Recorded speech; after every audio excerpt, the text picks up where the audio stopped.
If you're working with an advisor at PAX, say, hey, can you ask Daryl to talk about this on the show? And they'll bring it to me. So we want to hear from you in our community, and we want to make this show relevant based on current topics that are impacting all of our lives. Do you want a wealthy retirement without worrying about money? Welcome to the Retire in Texas podcast, where you will discover how to enjoy your faith, your family, and your freedom in the state of Texas. And now, here's your host, financial advisor, author, and all-around good Texan, Daryl Lyons. Hey, this is Daryl Lyons, CEO and co-founder of PAX Financial Group, and you're listening to Retire in Texas. Thanks for tuning in. This information is general in nature only. It's not intended to provide specific investment, tax, or legal advice. Visit paxfinancialgroup.com for more information. I also want to tell you that you can get a 15-minute intro call with our advisors. Honestly, I was thinking about it this week, we have 10 advisors. We really have the best advisors. From wisdom to integrity to competency to intelligence, we have an amazing group of advisors I'd put up against anybody in the country. I really love our advisors. So if you want to meet one of them, you can do that by texting the word Texas to the number 74868, or just going to our website, navigating through there, and you can click the contact us button. Okay, so this show here is slightly different because what I did is I went to our advisors and I said, hey, I want to make the content of the show, which they know, relevant to what you're hearing in the marketplace from your community. And so I said, what are y'all hearing? And I got 4 different responses. And they said, can you talk about this, this, this, and this? And so there's 4 different items to choose from. And I really couldn't pick and choose. So I just decided today we're going to do all 4, just kind of blast through them. So there's 4 questions and 4 concerns, I would say, that people had in our community. And I'm going to address all 4 of them one by one. So we'll spend just a few minutes on each topic rather than covering, as we've historically done, one topic throughout the entire show. We're going to cover 4 topics in this particular show. So thanks for tuning in. The first topic is going to be, or the first question that I got was from the advisors, should I be concerned about the BRICS Summit? Well, what is the BRICS Summit? The BRICS stands for Brazil, Russia, India, China, and South Africa. And they're going to meet for the 15th time in Johannesburg. One of the key issues that they are discussing is developing a currency that can compete with the US dollar. As I quote, this is from the South African minister, they want to ensure they don't become a victim of the sanctions, specifically Russia, of course. But in order to create this new monetary system that's transparent, that has the financial supervision mechanisms, that has monetary and policy coordination, that's reliable, that has the technical support for them to do this, there's a long runway to success. And it's not starting off strong because that little R in BRICS stands for Russia. Now, Robert Kiyosaki, you've heard him speak, and I'm sure he's a good man, but here's his quote. And this is what is triggering the question. This is from Robert Kiyosaki. A giant crash is coming. Fake money, aka fiat currency, to die. BRICS meeting in South Africa, August 22nd, to put nail in coffin of fiat, fake money. Get into real gold, silver, and Bitcoin ASAP. Take care. End of fiat, fake money near. I loved his book, Rich Dad, Poor Dad. But what if he's wrong? Will we all hold him accountable and no longer listen to him? This apocalyptic rhetoric, I've been doing this since 1999, and I've had to work through the apocalyptic rhetoric from people who tend to feel like they are advocates and friends of the Christian community, and they make these claims, and I've had to work through them over the years because I've had clients make very material decisions based upon these claims. Then the claims do not materialize, and clients have lost millions because they've listened to somebody who made apocalyptic claims. It's really troubling to me, guys, because this won't happen. This end of the fiat currency in August, it's not going to happen. and people will have shifted an enormous amount of money to his gold sponsor, and then he'll come up with an excuse of why it didn't happen and make the next apocalyptic claim. This happens all the time in the Christian community, and I want you guys to start paying attention to it and don't fall for it. So the BRICS meeting is a real meeting, and there's a real intent to create an alternative currency, but there's a long runway to success. And I'd say beginning with having Russia in this group, in this little gang, is not a good start. So that's all I have to say about that. Let's move on to the next subject. There's plenty to talk about. You can Google that stuff up all day long. You can find stuff on BRICS all through the internet, and some of it is just ridiculous and some of it's facts, and you've got to make a good decision. You've got to use reason and logic to come to a conclusion that makes sense, and don't use emotion, because emotion and money don't mix. All right, next one. Number 2. What change has taken place in the Roth? In the big Roth. So some of you guys are familiar with the Roth IRA. The Roth was developed, I want to say 1994, by Senator in Delaware named Senator Roth. Don't know his first name, but they named it Roth. He wanted a way for people to save money for retirement, but when they pull the money out, he wanted it to be completely tax-free. So super, super cool strategy. Love the Roth. But there's a change happening next year under the Secure Act 2.0, but it doesn't affect everyone. It affects a certain group of people, and it doesn't affect necessarily those with IRAs. If you're in Roth IRAs, you don't have to worry about it. The specific people that it impacts are those people who are using the catch-up provision in a Roth 401k. So if you're not using the catch-up provision on a Roth 401k, it doesn't matter to you.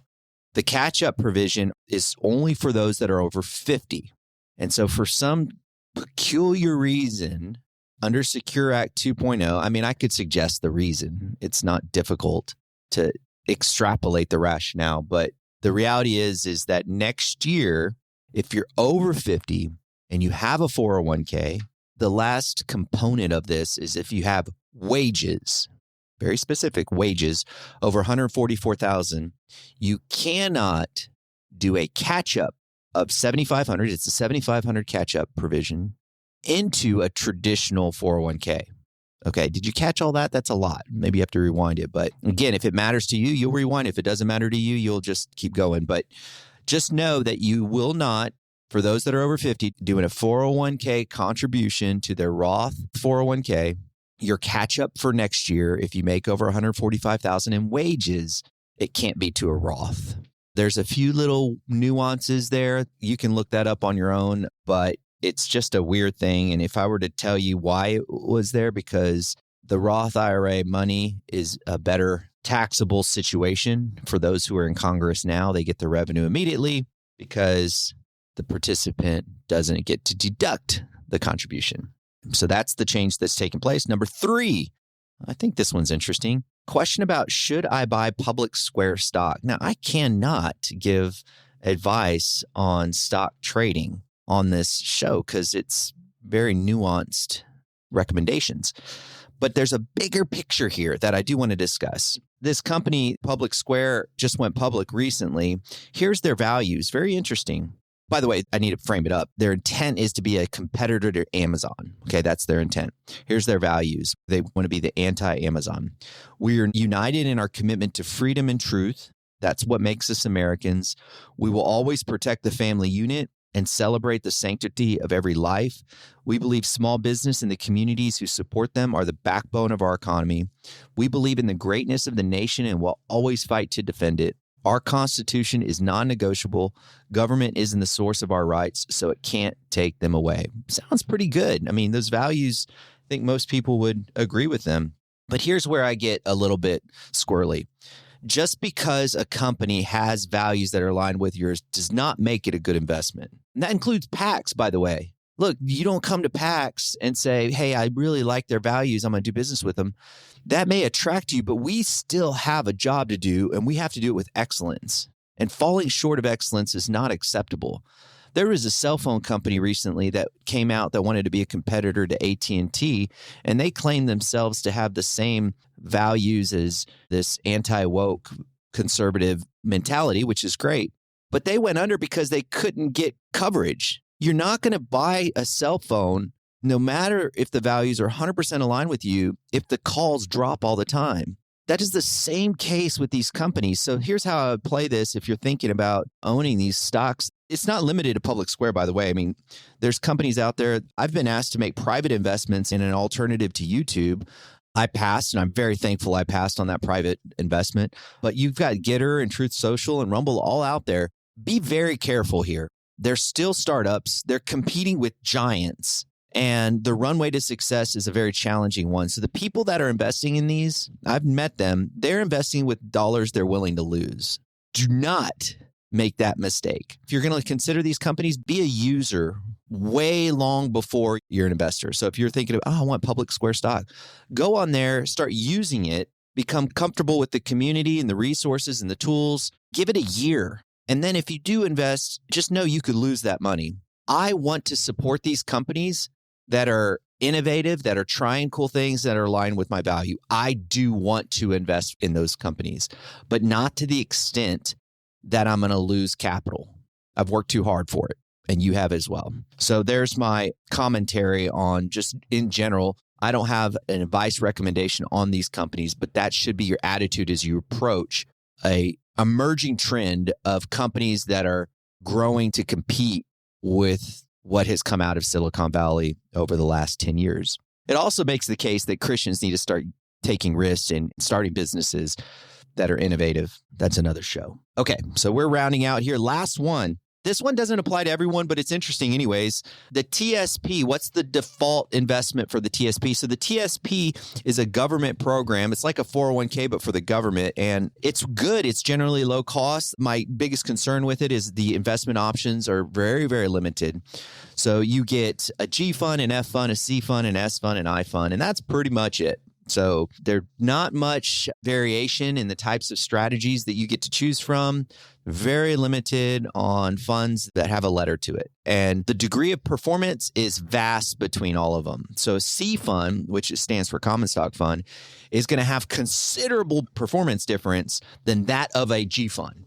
So if you accidentally make a mistake and then you forget about it, and 5 years later you look up and you say, I put it in the G fund and I thought it was a C because it kind of looked the same, you're going to be disappointed in not only percentage returns, but the dollar amount of returns that are associated with an investment, which is what you're looking for.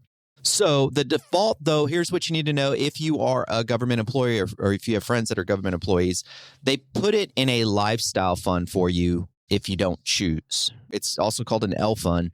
What that means is that it's going to have a degree of risk that is commensurate to your time horizon. So the longer the time horizon, the more risk. What is more risk? More is going to go into that S fund. So I don't like having somebody else dictate the amount of risk that I should have. So it's my preference to work with an advisor to develop that portfolio that makes sense for my specific situation rather than the government just putting it on autopilot in the L fund.